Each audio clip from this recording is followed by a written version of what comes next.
Ряд инвестиционных проектов, в которые бизнес-элита Иордании может вложить свои финансовые средства, представил на встрече с министром торговли и промышленности Иордании Шарифом Зооби президент Ингушетии.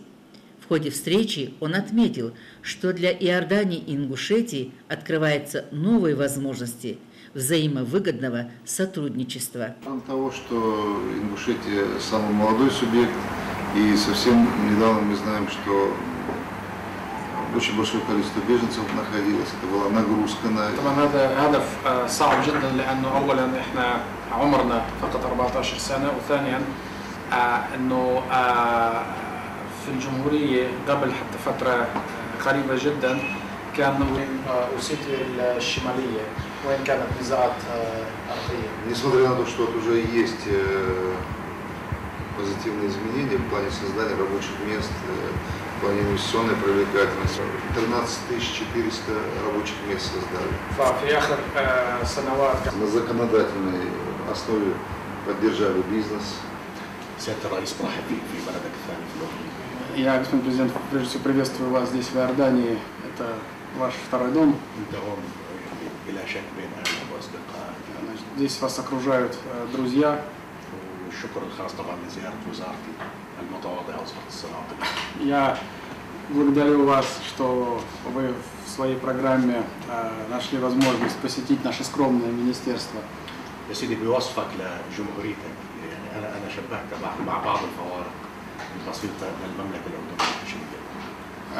И я, знаете, выслушав ваш рассказ о республике, отмечаю, что не так уж и много различий между нами. Мы, во-первых, очень молодое королевство. Мы имеем небольшие размеры, если сравнивать нас с нашими соседями. Исторически у нас схожие с вами проблемы в сфере безопасности и проблемы с беженцами.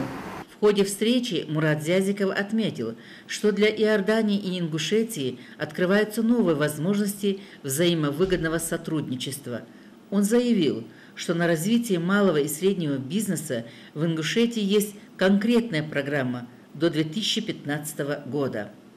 Мурат Зязиков высказал уверенность, что сотрудничество Иордании с одним из субъектов Российской Федерации Ингушетии может быть весьма плодотворным.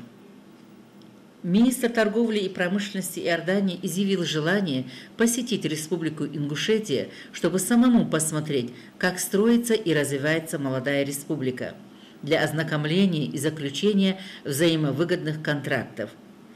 Министр торговли и промышленности Иордании Шариф Зооби заявил, что он лично намерен приехать в Ингушетию и ознакомиться с возможностью реализации инвестиционных проектов, обратив внимание на то, что его заинтересованность еще вызвали предприятия по производству минеральной воды Ингушетии. Большое вам спасибо. В ходе визита в Иорданию